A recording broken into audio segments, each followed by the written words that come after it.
Kuya Boknoy. Bilang asawa, sino bang gugustuhin na kasakit ang asawa niya? Kahit na sabihin mong nakikita mong matapang ako,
Ayan. Sabi po ng guard, dito daw po tayo sa baba. Parang nalipat na po. Dito po kami sa OPD. Ayan.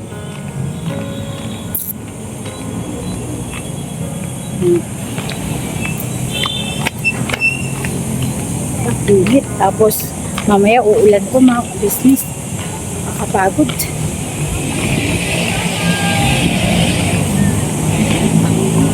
Bili muna ako ng mineral water tsaka isang biskwit. Tapos bilang ko rin po si Kuya Boknoy. Baon naman po kami ng kanin. Kanin lang po. So, nakapagbili po ng ulam. 2 kanin po yung binaon ko para kung sakaling magutom siya. Ipapakain ako. So yun po mga kabisnes. Nandito na po kami sa East Avenue po. Opo. Ay... kunin ko muna po yung clinical abstract po ni Kuya Boknoy. Tapos, papacheck up na po kami. Kung ano pong magiging suggest po ng doktor.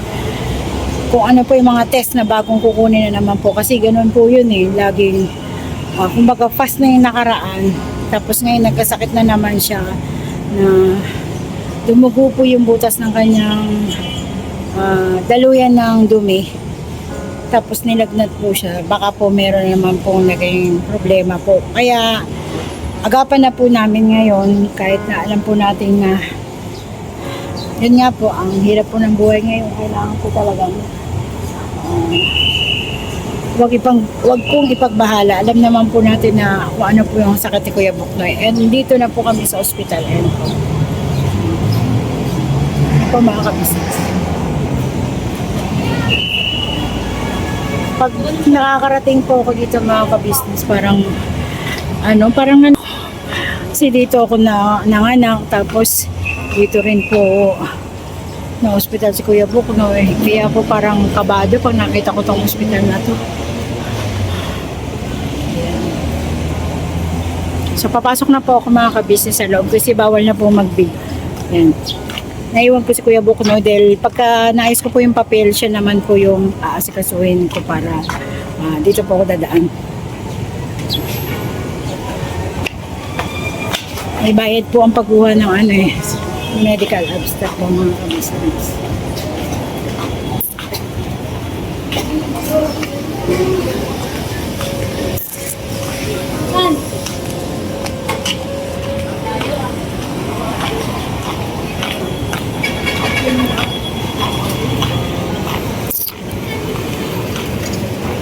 Bawal po yung video sa loob eh.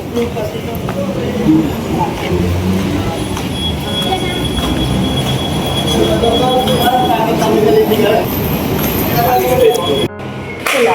Okay.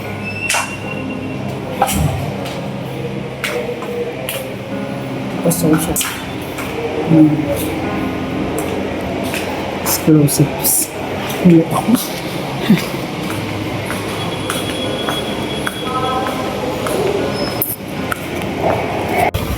Saan na si Papa Haya?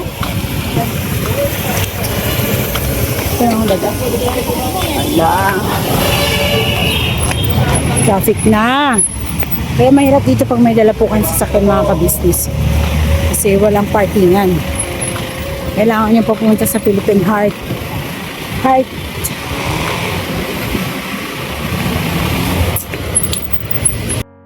So yun po mga kabisnis.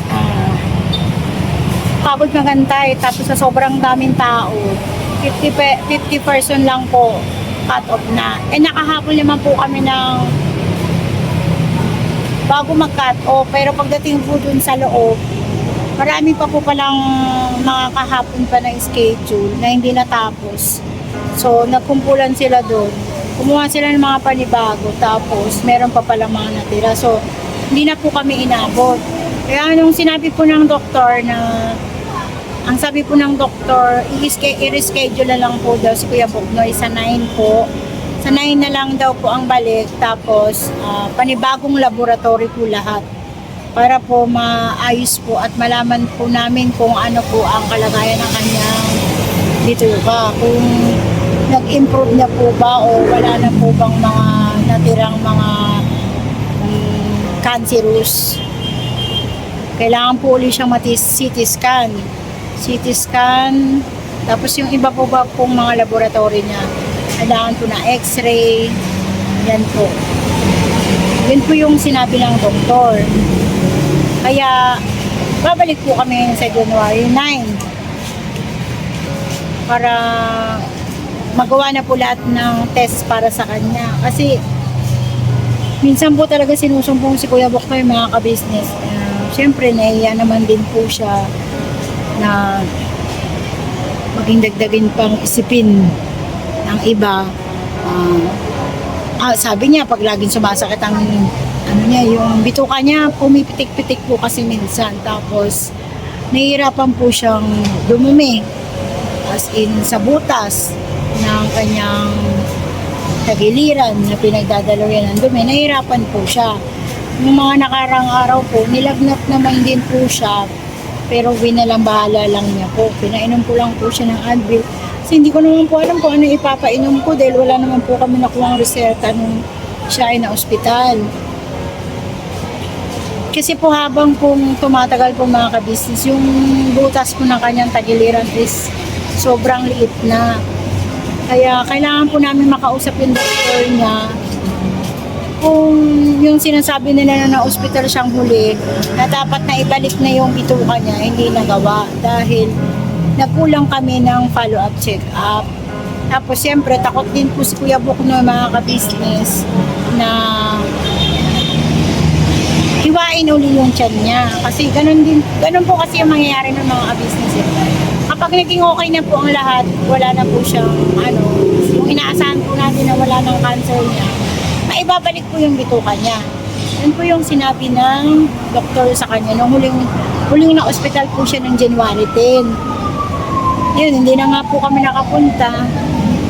Kaya ito, yung matigas din po talaga ulo namin mag-asawa. Kahit ako si Kuya Buknoy, hindi ko rin po kasi dahil pag sinabi niya, kaya ko to, wala to, mawawala lang to, sa kinain ko lang to, ganun, lagi naman ganun ang sasabihin niya. Kabag lang to, ganun. Tapos may time na sasabihin niya kung ito na lang yung natitirang buhay ko, kung hanggang dito na lang ako, wala akong magagawa kung talagang kukunin na ako ng ama, sabi niya gano'n. Di, ikaw naman asawa, nasakit man, siyempre na ako. Masakit.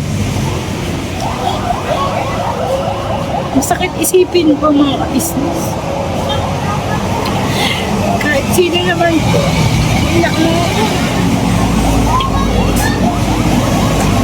na marinig ko yun sa asawa mo, siya lang po talaga yung Pinuhugutan ko ng lakas.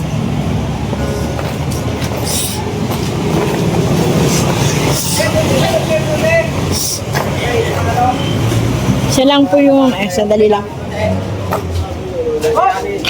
Teka. Tanggalin natin ito ha. Yung bag. Sandali lang po, excuse lang po mga kabis.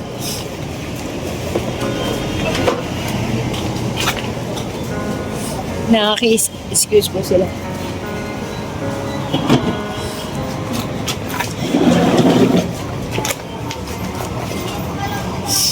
Yan po mga kabis. Dahil siya lang po yung pinangugutan ko ng lakas. Totoo lang po. Kung mayari man po yung pinatatakutan ko pagdating ng mga hindi ko po may papangako sa inyo magiging matatag ako mga kabis. Ay, emotional na po ako kasi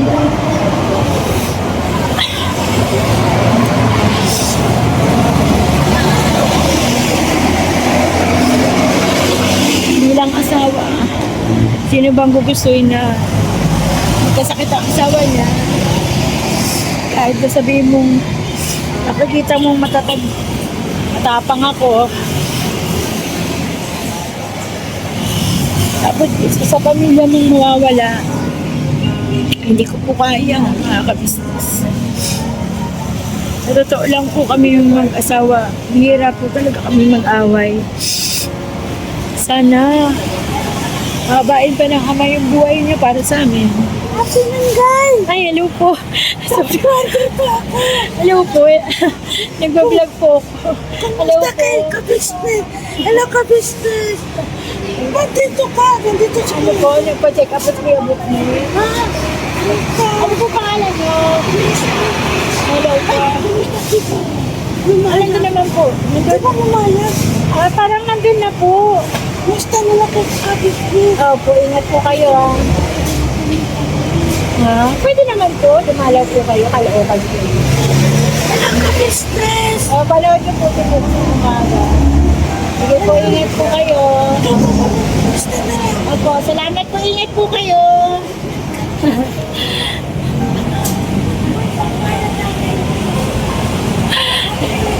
Opo.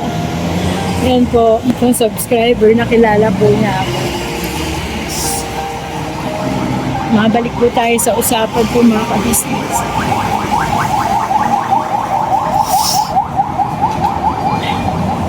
Kung nakikita niyo po ako, malakas po ako, mataba po ako, pero may kahinaan po ako mga ka-business.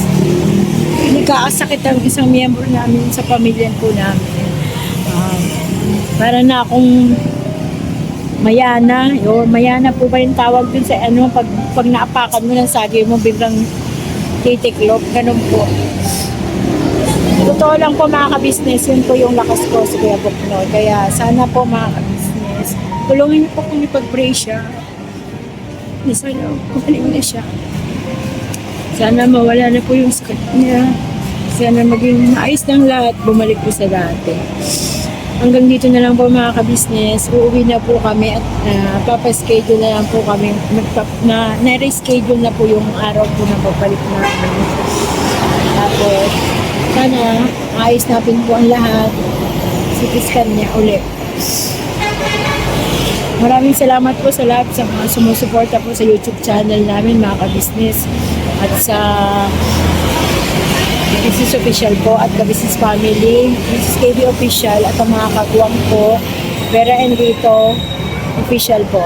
Huwag niyo pong kakalimutan po, kung mga hindi pa po nag-subscribe, so mag-subscribe na po kayo. Ay, magbabiyahe na po kami, magsasakay na po kami ng bus papuntang Fairview, tapos Fairview to to Babumbong. Yan po, mga ka-business. Pasensyaan nyo na po mga ka-business. Ginawa naman po namin ang lahat. Alam po, 9 o'clock po kami umalis. Pero marami na po palang pila sa loob at labas. So, antayin ko na lang po yung magiging resulta po sa sunod ko. Maraming salamat po sa inyong lahat. Maraming pong salamat. tulungan niyo po kung mga ka-business, ipag-pray po si Kuya Buknoy. Sana sa pagbalik namin, makita niyo po sa scan na okay niya ang kanyang bituka. Kahit na alam natin na paminsan-minsan may nararamdaman pa po siya. Nilalagnat. po. Hindi po mga ka-business. Bye-bye po. Wala, hindi ako Gusto mo ako. Oo, Ako na gusto ko yung makita. Ay, ito, nakita niyo na po kami, di ba? Sa personal, pangit po ako, di ba? okay na, okay na. Okay naman yung si Kuya Coco. Minus na. Pero nakauwi na. Nalapit ka na ako. Gusto ko alam ng bahay mo. Baka mandaluyong ako. Malapit sa mental. Oo. Bakit ka dumag? Opo, opo. Pumunta ko lang. Sige po. Sige po. Maingat.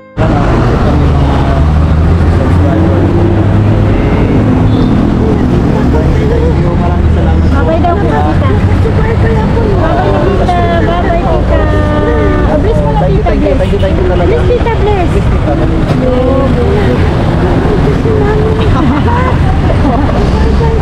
Ang bilis ang bilis ng panahon. Uwi na po na kami kasi gawa ng makakabot na rin. Nagpas na kami kasi pwede magmotor, may bata. Ay, daw. Kami lang. May lakad sila, may mission po sila. Thank you. Ano po pangalan niyo pala? Ha? May. Okay, May Santos siya po. Thank you. Bye-bye.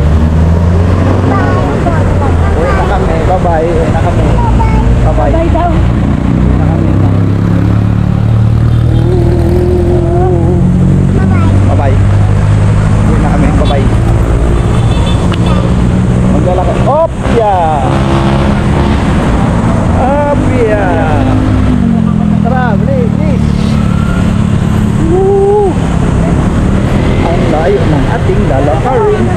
Ang layo ng aming lalakarin. Yeah! Oo, diba? Mga kabisnes. Hi!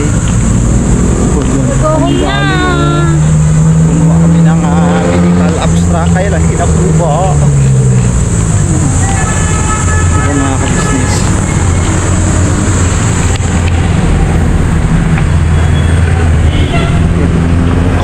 Lakad tayo, Bibi. Maglalakad tayo, Bibi. Lakad kami. Dito kami sa gilid ng Bangko Sentral ng Pilipinas. Yan o, dyan o. Maglalakad kami ni Bibi. Ang aming Bibi Tinay. Kasama mo Bibi Tinay. Opo mga ka-business, babalikan pa namin kayo.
Lalakad.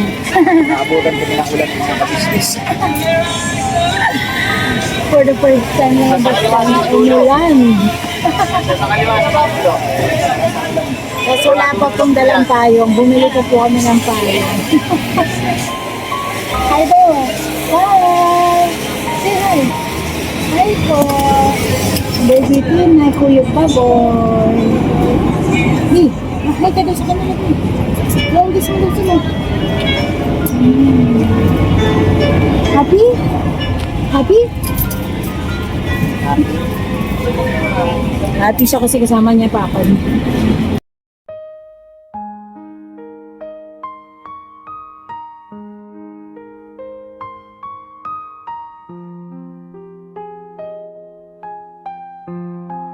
Yan, yung kinuskos ni Makmak itong mga ka-business dito. Yan, kinuskos ni Makmak kaya pati dito. Pati ito. O, ha? Linis. Mga ka-business. Tapos yung sahig. Kinuskos niya yan. Kinuskos na itong mga, ano, ito, bago na nagpunin na naman ito. Yung mga paa ng mga, ano, oh, kamo. Kita ni Makmak, galit na naman yan. Yan. Malinis mga ka-business, yung hallway, ano, nilinis niya.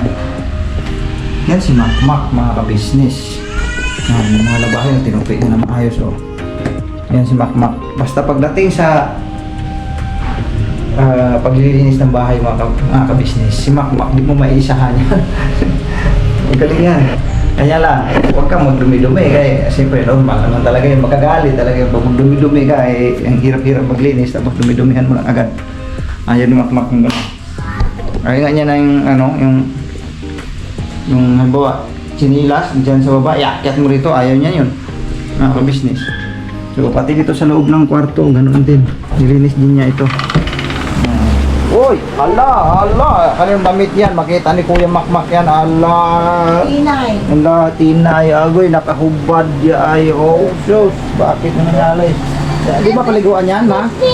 Tinay, nugasan ko na yun dahil. Nagasan na. Tinan mo. Pip, pip, pip, pip, pip, pip. Sus, nako. Yan, tapos dito, yung mga nag-grocery ni Mengay nung kahapon, isang araw, ayan. Nilagay niya dito sa ganito. Tapos ito yung pambira ko, mga ka-business. Yan. Pambira ko po yan, mga ka-business. Yan. Linis ni Makmak pati dito sa kwarto. Pati yung sahig niya, malinis yan. Malinis yan. Tawag ito, yung pinunasan, mga ka-business. Naalala ko yung ano mo na yun, oh. Damit mo, napakatalang na yun. Oo. Matagal na ito. Dalawa yun. Matagal na ito, mga ka-business, yung damit na to. Dalawa itong klaseng ganito eh. Ako'y ano pa lang, nasa biyahe-biyahe pa dati. Nasa edad ba bata-bata ka pa, yung pogi ka pa. Pan pa lang ako nun. Mga sa line of 30s. Yung crush na Pero ano na nga, maliit na nga sa akin, oh. Yung pogi ako sa'yo. Uto ka na naman. Ayusin mo nga yung ano dyan, kaya makita na Makmak yung sapin mo, baliktad mo yung sapin mo na yan. Yung pogi ako sa'yo. Ano ka ako si Romy? Kaya po mga ka-business, yun, nakauwi na kami galing sa, ano, sa East Avenue, mga ka-business naming minamahal. Salamat po mga ka-business sa pagsama nyo po sa amin sa simpleng vlog na ito, mga ka-business.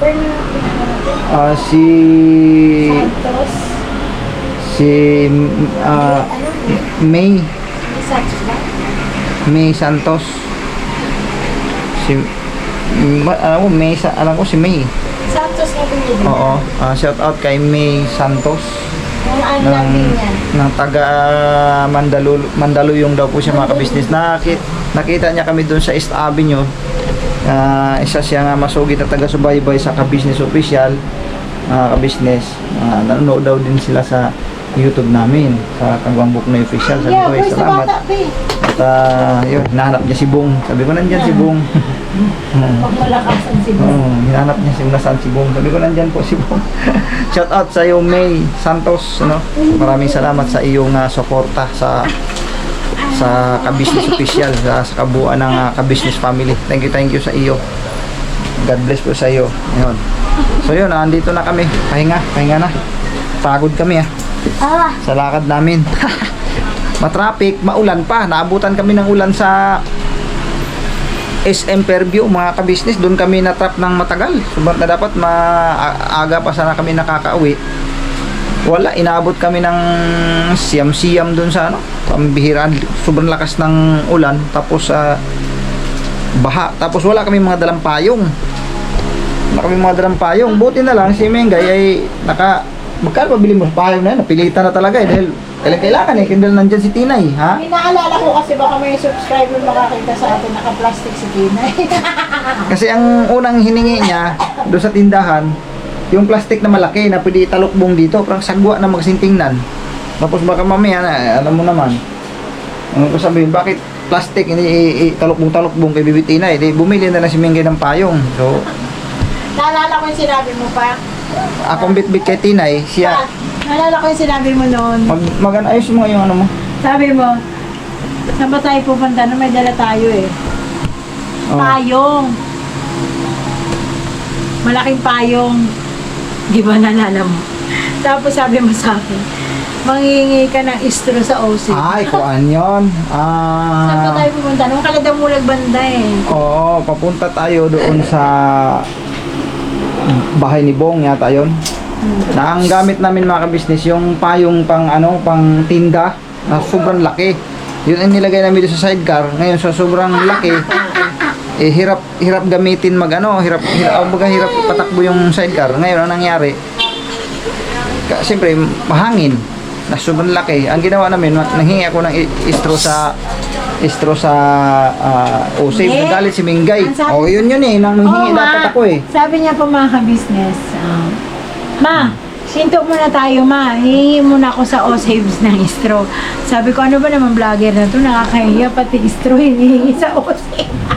Hindi kasi wala namang binta na kasi wala namang wala namang bangketa diyan katulad na sa palengke doon sa may labasan na doon may mabibili ka doon. Kaya lang kasi nung nakalagpas na kami dito na kami banda sa ang naisipan ko sa USAVE kasi may mga panali sila doon sa mga karton. Kaya doon sana ko Pero ang hihingi. sabi niya mga kabis, mahinto muna tayo kasi hingi muna ako ng istro sa OSAVE. Sabi ko, huwag mo na may ipahiya, vlogger ka, tapos manghihingi ka ng istro. Totoo naman, napakarami naman. Kung istro lang din naman, posible naman kung ipagdamot pa yun ng taga OSAVE na ang dami namang istro talaga nila doon. Kasi ang akin lang naman doon na pag tumakbo yung sidecar hindi matumba yung aming payong na sobrang laki. Kasi grabing lakas ng ulan nung time na yun. Pambihira. Kasama natin, sino ba mga kasama natin? Andyan yung kasama. Ay, wala pa pala si Tinay ata nun? Wala pa. Wala pa si Jontis Tinay. pa ako na. Naalala lang namin mga kabisnes. Kasama ko nun! Si Kia ang naging kasama natin. Close mo yung door. Saan ba tayo no, nak? Punta? Dun kala ko niya, Bong. Di ba Ah, okay. nagkitaway pa tayo dun sa may mga tindahan Yung pintuan. Oo. Yung pintuan. Yung pintuan dahil Kukunin kukunin natin doon sa ano. sa barangay. Yun yung time na yun. Naalala ko na. Oo. Nandiyan pa ng tito niya. Tumatay yan. Magaling siya. Ano? Eh, Dudumi na? Ano na? Nag-ano siya, nag-iiri. So yun po mga kabisnes, salamat po no. Salamat ng napakarami mga kabisnes sa pagsama niyo po sa amin sa araw na to. Sa amin pong lakad kanina ay wala kaming hindi kami nakapagpa-check up mga kabisnes. Walang nangyayaring check up na nagaganap. Kasi ganun pala yun. Wala kailan pala magpa-schedule no ma? Schedule muna bago ka i-check up. Walang walk-in, walang ganun. Kailangan mo makausap yung ano mo, surgery mo. Kasi yung surgery mo lang magpapaliwanag nun eh. Oo. Kaya, tinry lang naman natin kanina kung makakaano tayo. Ma-entertain o ano Ang problema nga, yun nga, sabi nga nung magpa-schedule schedule. na para check up ka. Kasi yung mga kanina, yung iba nun, kanya-kanyang department yun eh. Yung surgery kasi, hindi pa pwedeng ikaw lang yung check up. Mayroon time talaga na at saka araw na naka-schedule yung surgery. O, ito si Dr. Vincent ganito. ilan yung mag-aano dito, ilan yung pasyente niya. Di ba ilang pintuan, ilang Oo. upuan nun. Mm. Ganun yun by department. Mm-mm. So, wala tayong schedule. So hindi talaga tayo ma-entertain. So wala talaga mga kabis, hindi kami na-entertain doon. Tapos Wala yung nga yung surgery doctor mo. Oo. Tapos yung aking kuan yung pagkuha ng medical record, babalikan pa po yun mga business. Ano, sabay lang din sila. Halos sabay lang din ano. Kasi di June 9 man yung nakalagay sa Ano papel. yung pecha nun? Anong June, araw yun? di ko lang alam, pakicheck dyan. June 9 po kasi ang binigay sa akin nung schedule nga babalikan ko po siya mga kabisnes. Ganun pala yun. Hindi pala po pwede yung bigay agad. Kapag kuha mo, sabing bigay agad. Hindi po. So salamat po mga kabisnes naming minamahal. God bless po sa ating lahat. Bira banat lang po mga kabisnes. Never say goodbye. Tomorrow is another day. Bira banat. Sa bawat araw na lumipas, ka-business ay nagagalak. Maraming taong natutulungan, pagpalain ng may kapal. Sa bawat araw nagdaan,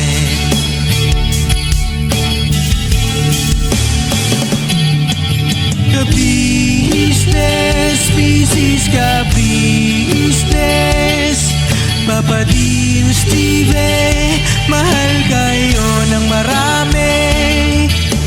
Ang tuwa nila'y walang mapagsidlay. Noong kami niyong natagpuan,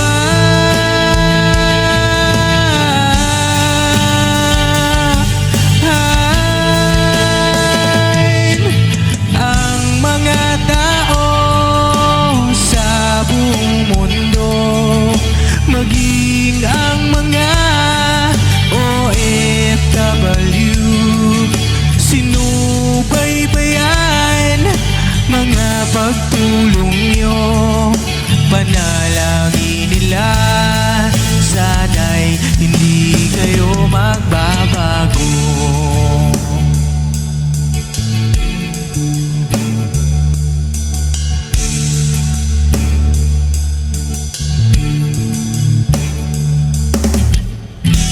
Papa din Stevie naman,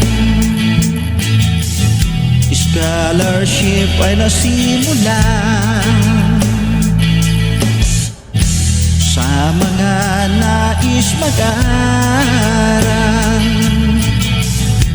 Pag-aaral ay pahalagahan upang kayo'y magtagumpay.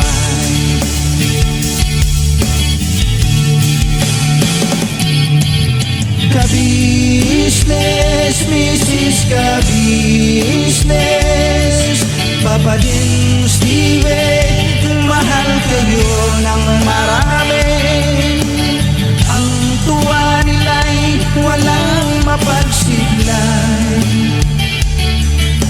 Noong kami ninyong natagpuan,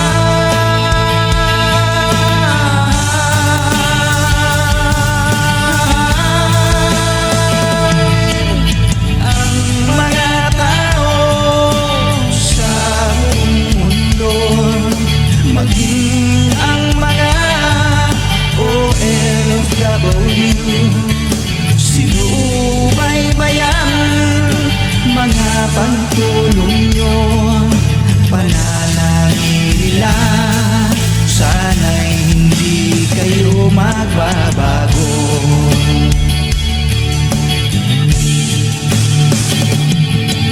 Sponsors at subscribers naming minamahal, walang sawa kami sa inyo'y magpasalamat.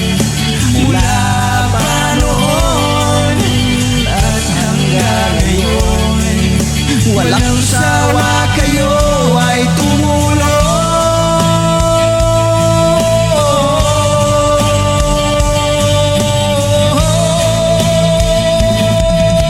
Ang mga tao